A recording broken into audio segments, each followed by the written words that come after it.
খেতে কোনো দিনক্ষণ লাগে না, মন চাইলেই হলো। আর এর চেয়ে সহজ রান্না অন্য কি কিছু হতে পারে? একদমই নয়। বানানো যেই রকম সহজ, খেতেও সেই রকম দারুণ সুস্বাদু। চোখের পলকে 2 পাতিল ভাত শেষ হয়ে যায়। আজকে তোমাদের সঙ্গে এমন রেসিপি শেয়ার করব, খাওয়ার পর পেট মন প্রাণ সবকিছুই ঠান্ডা হয়ে যাবে। তো রেসিপিটা বানানোর জন্য লাগবে রুই মাছের পিস। তোমরা যে কোনো মাছ দিয়েও করতে পারো। তো ভালোভাবে পরিষ্কার করে ধুয়ে নেওয়ার পর মাছের পিসগুলোর মধ্যে অ্যাড করতে হবে অল্প পরিমাণে নুন, হলুদ গুঁড়ো, লঙ্কা গুঁড়ো, জিরে গুঁড়ো, ধনে গুঁড়ো আর 1 চামচ মতো লেবুর রস। এবার সমস্ত কিছু একটু সময় নিয়ে এইভাবে হাত দিয়ে মেখে নিতে হবে। আর এই কাজটি একটু সময় নিয়ে করতে হবে যাতে মশলাটা মাছের পিসের মধ্যে খুব সুন্দরভাবে লেগে যায়। তো এটা এখন রেডি হয়ে গেছে। এবার এই মাছের পিসগুলো ভেজে নিতে হবে। তো ফ্রাই প্যানে সর্ষের তেল নিয়েছি, অবশ্যই সর্ষের তেল দিয়েই মাছের পিসগুলোকে ভেজে নেবে। তেল গরম হয়ে গেলে অ্যাড করে দিতে হবে রুই মাছের পিস দুটি, তার সঙ্গে 2টি কাঁচা লঙ্কা, আর দিতে হবে 2টি বড় সাইজের পেঁয়াজকে 4 টুকরো করে কেটে নিয়ে, আর অ্যাড করে দিতে হবে 2টি টমেটো। তো এখানে পেঁয়াজ আর টমেটোর পরিমাণ মাছের পরিমাণ হিসাবেই অ্যাড করতে হবে। এবার চুলোর ফ্লেমটা মিডিয়ামে রেখে এইভাবে অনবরত নাড়াচাড়া করে সমস্ত কিছু ভেজে নিতে হবে। আর মাছ দুটি একদমই নাড়াচাড়া করা যাবে না। তো একটা সাইড ভালোভাবে হতে দিতে হবে, তারপর উল্টে দিতে হবে। তো এখন আমাদের পেঁয়াজ আর টমেটো, কাঁচা লঙ্কা খুব সুন্দরভাবে ভাজা হয়ে গেছে। তো একটা প্লেটের মধ্যে তুলে এখন এটাকে ঠান্ডা করে নিতে হবে।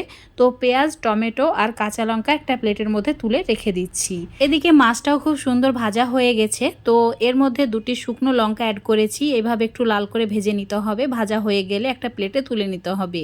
শুকনো লঙ্কা দুটোর উপরে অল্প একটু নুন অ্যাড করে দিচ্ছি, মানে স্বাদ মতো নুনটা অ্যাড করে দিতে হবে। এবার নুন আর লঙ্কা একসঙ্গে ভালো করে মচলে নিতে হবে যাতে এটা গুঁড়ো হয়ে যায়। তারপর ভেজে রাখা মাছের টুকরো দুটোকে অ্যাড করে দিতে হবে আর কাঁটাগুলোকে বেছে নিতে হবে। ভালো করে কাঁটাগুলোকে বেছে নেওয়ার পর কাঁটাগুলো ফেলে দিতে হবে। আর এর মধ্যে এখন অ্যাড করে দিতে হবে টমেটো, আর টমেটোর যে খোসাগুলো আছে সেগুলোকে ঠিক এইভাবে ফেলে দিতে হবে। টমেটোগুলোকে হাত দিয়ে খুব ভালো করে ম্যাশ করে নিতে হবে। আর অবশ্যই টমেটো খুব বেশি ম্যাশ করে ফেলবে না, হালকা একটু গোটা থাকলে এই রেসিপিটা খেতে সত্যি বন্ধুরা খুবই ভালো লাগে। এবার অ্যাড করে দিতে হবে ভেজে রাখা পেঁয়াজ আর তার সঙ্গে কাঁচা লঙ্কা দুটো।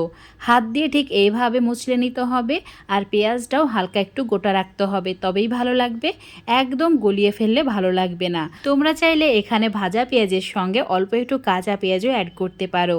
তারপর হাত দিয়ে খুব ভালো করে মেখে নিতে হবে। প্রায় 1 মিনিট সময় ধরে ভালো করে মেখে নিয়েছি। এবার এই সময় 1 চামচ লেবুর রস অ্যাড করে দিতে হবে। তারপর হাত দিয়ে হালকা করে একটু মেখে নিতে হবে। এবার এর মধ্যে অ্যাড করে দিতে হবে ধনেপাতা, অল্প একটু ফ্রেশ দেখে ধনেপাতা কুচি অ্যাড করে দিয়ে আবারও মেখে নিতে হবে। এবার দিয়ে দিতে হবে 1 চামচ সর্ষের তেল, তাহলে রেডি হয়ে যাবে দারুণ সুস্বাদু রুই মাছের পেঁয়াজ ভর্তা। এটা গরম ভাতের সঙ্গে থাকলে আর কোনো কিছুর প্রয়োজন হয় না। আর মুখে যদি রুচি না থাকে এটাই একদম বেস্ট। তো আজকের এই রেসিপিটা তোমাদের কেমন লেগেছে অবশ্যই কমেন্ট করে জানাবে। ভালো লাগলে লাইক শেয়ার করে দেবে। ফেসবুক পেজ থেকে দেখলে পেজটাকে ফলো করে নেবে, ইউটিউব থেকে দেখলে চ্যানেলটাকে সাবস্ক্রাইব করে রাখবে। অনেক দিন ধরেই ভাবছিলাম এইভাবে বানিয়ে শান্তি মতো কটা ভাত খাবো। আর এইভাবে খেতে কি যে ভালো লাগে হয়তো তোমাদের বোঝাতে পারবো না।